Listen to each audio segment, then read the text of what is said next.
Jeffrey is a low value man. He doesn't make enough money, he's not happy, he doesn't have a good body. He sees strong, successful men broadcasting their lives to the public and he just doesn't know where to start.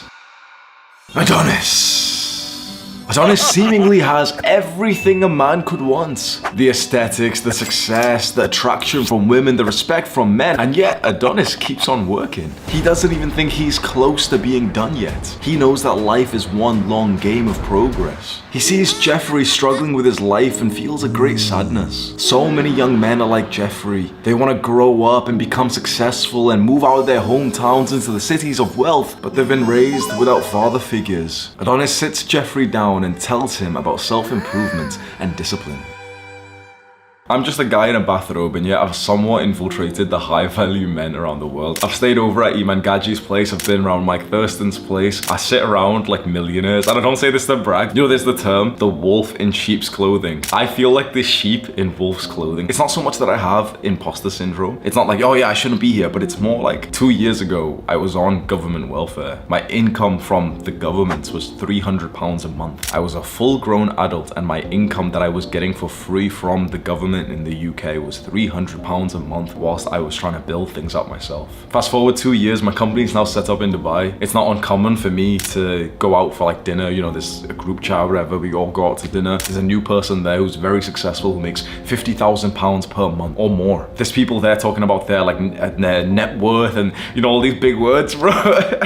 I think the reason why I'm here is because of the plan that I put myself on a few years ago. That plan came exactly true, and so I'm gonna walk you through the exact same plan. And if you're willing to sacrifice, if you're willing to put in the work, I believe you can get to a significantly better life in all areas and become that stereotypical high value man. When you think of high value man, that term is, you know, it's rising in popularity. You think of men who are successful, in shape, confident, good with women, they live in like, you know, some nice city apartment and everything, right? I think you can achieve that in a few years, but with one caveat. You have to be willing to sacrifice that dopamine that you get from the 1 hour of video games per week, that you're sure that you only play 1 hour per week when objectively it's more like 6. If you're from the UK, then you've got to be willing to sacrifice those binge drinking nights with your friends. You've got to be willing to sacrifice a lot of things, and a lot of people aren't. There's a quote from Andrew Tate that I like, which is, the number one thing that you can do as a man is just get your life in order. Just be the strongest, most honorable, best version of yourself. So here is the plan, the steps of becoming a high value man, increasing your SMV and creating that kind of life that you do see in, you know, some of the influencers you may follow. Step 1 is to build up the foundation. Now you probably thought we were going to talk about money and getting girls and stuff. Those things can be nice, but we need to have the right foundation to begin with. And I wouldn't spend time in this video, you know, like viewer retention's dropping every second. Like I wouldn't spend time in this video if this wasn't 10 out of 10 important. You need to have a solid base foundation that comes only from your mind. Most men's minds are so weak, so self-deprecating, that they can't hope to achieve any level of good success. You can't hope to even get a promotion in the next few years. You can't hope that that business that you're trying right now that you haven't really made progress in, you're not going to do anything with this.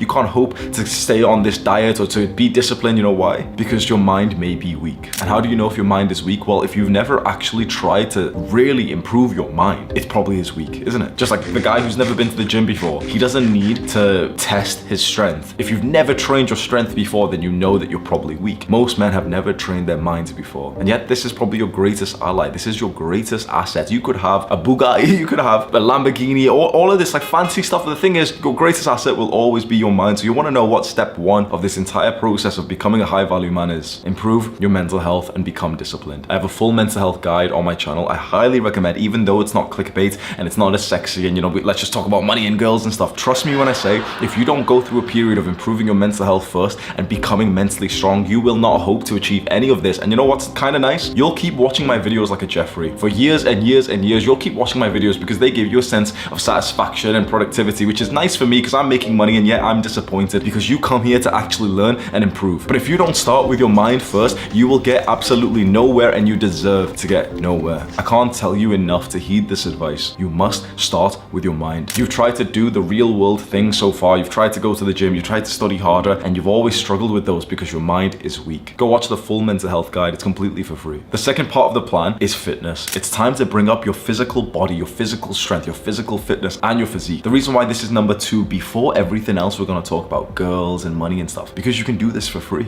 Sometimes you don't need to spend any money, but let's say a gym membership is $30 a month, $40 a month, and that's one of the greatest investments you'll ever make in your life. You can do this as a young man who's got nothing else going for him. If you just get consistent into the gym, doing some kind of resistance training that will build muscle, your life will change significantly. You can be a guy who wants to go for a career, or a guy who wants to keep studying for another 10 years, or a guy who wants to build a business, or even a guy who doesn't even mind being broke. Any personality, any kind of career field, anything like this. Either way, building some more muscle and being at a low body fat percentage is going to do wonders for your life, your confidence, the respect that you get from men, the attraction that you get from women. Building an aesthetic body, which is one that has a fairly good amount of muscle mass, but then it's also lean enough that you have this like V taper in your upper body, is scientifically proven to be one of the most important things when it comes to actually looking good and to attract women. Your body, your fitness, and your physique may be the second greatest asset that you'll ever have in your entire life, second only to your strong mind. If you've been watching my videos for a while, you're probably around this stage where you've started to, do some of the mental health practices, you've been maybe meditating and journaling, and you've been going to the gym, so you've already seen like such a good progress in your life. Every time I see one of the boys and they're like, whoa, you Hamza, we start speaking about self-improvement, and I always ask the same question. I say, okay, what is the biggest win that you've had so far since you've been watching the videos? And it's always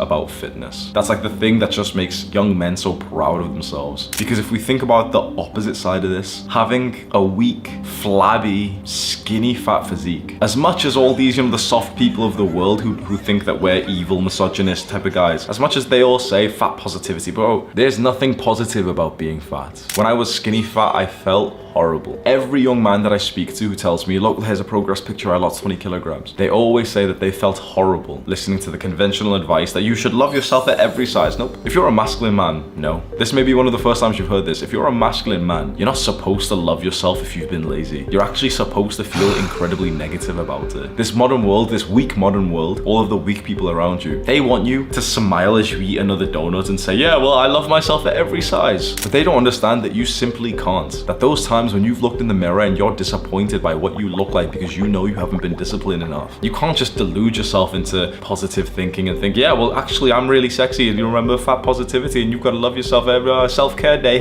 No. If you're trying to become more and more masculine, understand this. You will only feel happy about yourself. You will only feel loving towards yourself if you know that you've been putting in that work. Your amount of self-love is totally equal to the amount of good work that you've put onto yourself. Never slack, especially with your physique, because that is a physical indicator. The thing is, you cannot check your grades, in school. You could maybe not go check your business and, it's the weekend, so you're not in your workplace, fine, but your physique is always visible. Every single time you go to the bathroom, you are hit with this level of accountability. Like, remember all those choices that you made in the last 6 to 12 months with your diet, your training? Well, here you are. No excuses, no other circumstances. The choices that you made in the last 6 to 12 months, maybe a little bit longer, here you are. So if you don't see a strong, chiseled looking man in the mirror, you messed up somewhere. And if this hurts your feelings, good. It's about time someone did hurt your feelings in this very soft, politically correct world. You wanna know how I got here? How I got consistent? How I surprisingly got consistent in building my physique? Because I was genuinely a really lazy kid. It was when my friends body shamed me. It was when one day we're in the locker rooms and they come up to me as if they've all had like a talk between themselves. Hamza, we've decided that you're the most fat one out of all of us. Now that's embarrassing. Imagine your friends come over. We've decided that you're the most fat one out of all of us. I wasn't a really nice person at this time. So I pointed to the other fat kid. I was like, no, he's fat. And then me look at him like, I'm just like being defensive and stuff. And I swear, still objectively, bro, the other kid was fatter, but it hurt my feelings. It hurt my feelings. Of course it did. But what do you think I did when I got home? You think I was still gonna go for that packet of crisps or the chocolate bar when I got home after I'd just been body shamed by my friends? No. Bro, I want you to body shame me. If you see a picture of me out of shape, like let's say updated, let's say I've been slacking for some reason, right? If you see a picture of me and I've gained body fat percentage and I don't even look like I'm very muscular, bro, please body shame me. I would be so grateful if you did that to me. Because at least for me, it's been so entirely valuable and life-changing. Because sometimes you need that harsh slap of reality. The second and incredibly important part of becoming a high-value man is your aesthetic body. It's building a body like those Greek gods, those marble sculptures, which just look so chiseled. Literally, just look at those pictures of those, they've got like those Greek god mythology and everything, and they literally look like so lean, so chiseled, aesthetic V-tape. I want you to imagine if you genuinely had a physique like that you literally woke up up and your skin was tight against your muscles, that you were genuinely around 10 to 12% body fat. You know, sometimes you see, you know, if you're a younger guy and you've been on like TikTok or something, you see like that TikTok boy guy who he's not like incredibly muscular, he's not like some big bodybuilder, but he's got a pretty good level of muscle mass and he's really lean enough that looks incredibly attractive. And straight away, no matter what you think about, you know, TikTok boys or anything, the thing is you can't help but to respect a guy who actually looks like he's like chiseled. Decent amount of muscle mass and then lean. Building your physique is something that you should start as soon as possible and something that you should imagine that you're still going to be doing 50 years from now. It's a lifelong journey. Then we get to the third part of the plan, which is how you're going to make money. So you're currently studying in school, or maybe you're in a career, or maybe you're developing a business. Either way, whatever avenue you want to choose to make money, this is the point now where we start to put some more mental effort into the money and finances part of our life. And specifically, I'm not talking about trying to, you know, save up $1,000 this year or anything cute like that. At this young age, 100% of your mind when it comes to money is only about increasing your income. Don't let any of these scammers, you know, these financial gurus fool you when they tell you about saving money is the best route to wealth and index funds and all this investing in. No. There's only one real way to make a good amount of money. And it's so common sense that it's gonna seem silly that I'm saying it. Well, to make a good amount of money, you have to make more money. No one became a millionaire by saving money, or if they did, they're like 60 years old. What was the point? He's been penny pinching, not tipping the waitress, not taking his woman out on dates and stuff because they want to save $7. Come on, man. That kind of lifestyle's always bothered me, and this advice I've seen online, because the reason why, you know, all these financial gurus will tell you, yeah, saving money's so important, guys, it's because it really appeals to the peasants around the world when they hear, oh, okay, the reason why I'm not a millionaire is because I spent that $3 on coffee 3 years ago.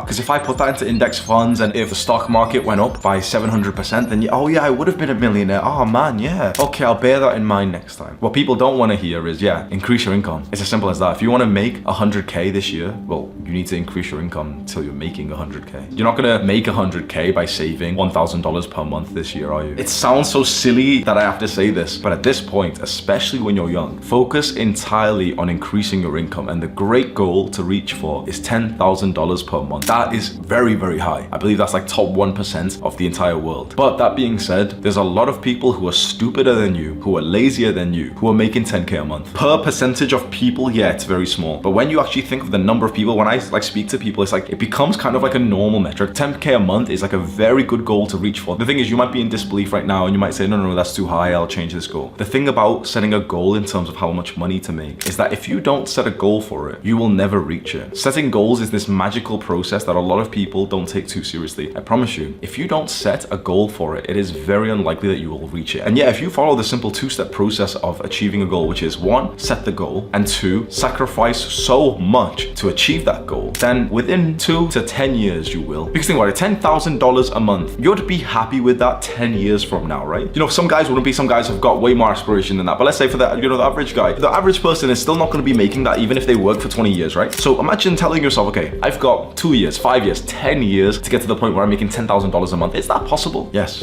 it is. Set that goal, no matter what your career is, no matter what you're studying right now or your business, and your brain will just automatically start to just figure these things out. And this, I think, is a huge difference between the guys who, you know, they make an okay amount, 2K a month, 3K a month, but then they're always behind on the bills. They've always got this extra stress. They're always trying to like penny pinch and save money, compared to the guy who's like essentially just feels like he's balling. He can go to fly off to pretty much any country. He can get like some fancy villa on Airbnb and not think too much of it. Like the first 10K a month is absolutely magical for what it does to your life. I've told my friends actually that after 10K a month, like when we're not at 100K per month, but we're not far from that anymore. And what I've realized is above 10K a month, not that much changes apart from how much you're sacrificing. It's like, yeah, I can still give money to my family. Yeah, I can still go book some Airbnb. Yeah, this is an Airbnb that I booked without really like, you know, caring about the, yeah, it's nice. But it's like nothing really changes apart from now I'm like sacrificing my life and my family, my relationships for it. So you probably don't want to get that severe, but to get to 10K a month, you don't actually sacrifice like as much as you think there is. Of course, like, you know, you have to focus, you have to work really hard, you have to put in the hours and the discipline, and you can't be going to get drunk or high every, you know, few days or anything, of course. But like, that's actually a good thing for you anyway. And this now, step 4, is where it gets very interesting. And this is the point that I've just got to, which is environment and network. So I want you to think, if you follow the first 3 steps, that 1, you've got a strong mind. 2, you've got a strong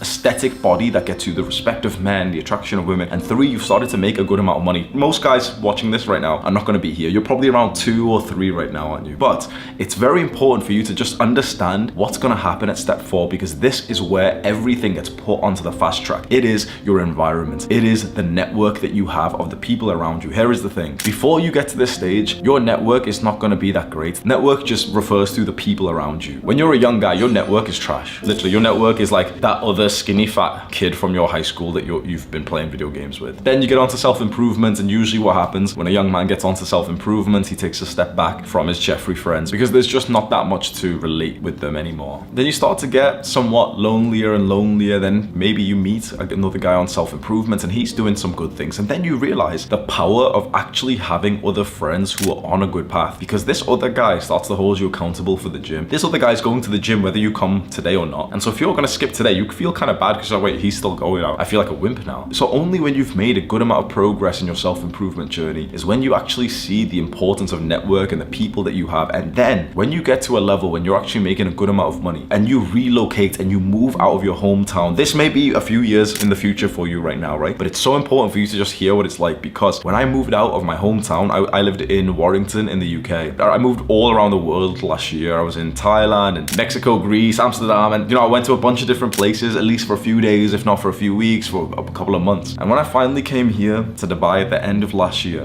this is perhaps one of the best cities in the world if you want to come and you want to make a lot of money and you want to be surrounded by other guys who are really successful. One by one, almost every single day, I'm meeting another successful guy. There's been times now when we'll all get together for dinner. There's like 11 guys who I really like. We're all good friends now. And they're actually like really like high up guys. Like they've all got good businesses. They're all actually like really wholesome guys. They all come to the gym and really train hard. It's like, bro, just suddenly I'm surrounded by a bunch of killers. It's like I'm actually surrounded by a bunch of guys who are actually like me. And now I've got accountability, bro. Like, let's go get more success myself. At this stage, once you've been making a good amount of money, you should start to really think about where you want to move, which will help you towards your goals. Move to a city where the people are actually wealthy, successful, and hardworking. And I came to Dubai. I set up a company here, so I contacted another YouTuber named Wealthy Expats. His name's Raphael, and I've become actually really good friends with him as well. So I contacted him, went through his process, got the package to relocate myself and my employee Sam here. So we set it all up, got the credit cards, business cards, everything set up, and now we have 0% tax. I'm a resident of one of the fastest developing cities of the entire world, the safest city of the entire world. And I'm not gonna live here full time around the year because I'm getting into fighting and Muay Thai this year. So I'm gonna go fly off to Thailand for a few months and go train in the camps there and everything. But this is always where my business is gonna be set now, because you might not be there just yet, but trust me, pretty much every guy who becomes successful does eventually consider the thought of moving to Dubai, because it's just the place that you go, because it's 0% tax, it's safe, everything, right? 0% tax doesn't mean a lot to a lot of people. But when your business is making more than 10K a month, it actually starts to equal out to quite a large amount of time. So Raf has this company that helps people set up here. I went through that process. And the reason why I'm mentioning it is because he's got his own YouTube channel where he talks a lot about Dubai. And then he has the funnel where if you are a successful businessman and you do want to get just completely set up here, then you can consider that. So I've got the Wealthy Expat YouTube link, and there's a bunch of videos which is just a lot better than mine at explaining potentially the move to Dubai. So I binge watched a lot with my friend, my employee Sam as well. And we were considering, okay, where do we move? I was in London before this, and London is trash, honestly. That's the word I've got to say for it. London's just disgusting. When I went from London to here to see how different it is, there's no crackheads on the street, there's no rubbish on the street, there's no graffiti on the walls here. Literally, there's no graffiti, there's no beggars, there's no nothing. London is literally like a third world country at this point. It just smells. I literally moved to London thinking, okay, that's where I'm gonna live, and I was incredibly disappointed by it. And then when I discovered this guy's videos and he's hyping up Dubai, is it really, his videos, is it really 0% tax? It is, and here's the rules, and here's another thing in Dubai, and here's what's the dating life in Dubai. And I'm watching all these videos man, this is actually I've got to consider this. And I know he's watching this, Raf. I really appreciate the work you've done for me. We've become good friends as well, but honestly, he's become a really good friend of mine now, the Wealthy Expat YouTuber. And I think that's one of the beauties of moving to an environment like this. Literally within a mile is a guy who pretty much does a very similar business to you, who is quite successful, who has a good personality, who goes to the gym, who's quite disciplined. This is the place you come to network. And I can't believe I've only been here for about 6 weeks, 7 weeks, and I've already got a group. I've actually got a good group. We've met up for a party, a poker night, a big dinner, a big steak dinner. Today we're all gonna go to Abu Dhabi and go see the big mosque over there. And it's, I'm incredibly grateful to be surrounded by not only just other guys who are nice, but quite frankly other guys who I respect, who I can see are genuinely successful. Once you get to step number 4 of this plan, I don't know what's next, but I'm very, very happy and grateful for the progress that I've made here, and being able to just be surrounded by these kinds of guys. And I've been in Dubai for just a little while, but every 2-3 days there's another offer, there's another another invite. Oh bro, come do this. New podcast over here, new interview over here. This guy wants to meet you. Let's go skydiving with him. Let's go to this dinner place with him. It's like when you've built up that level of success and you're around other people who have, you start to feel like that high value man. Go have a look at the Wealthy Expat YouTube channel. That'll pop up once more if you are somewhat interested in the move to Dubai, which you might not be just yet. But trust me, if you are going to become successful in the future, there is a point where you're going to weigh it up. So go click that link right now. Do the hard work, especially when you don't feel like it. Mwah.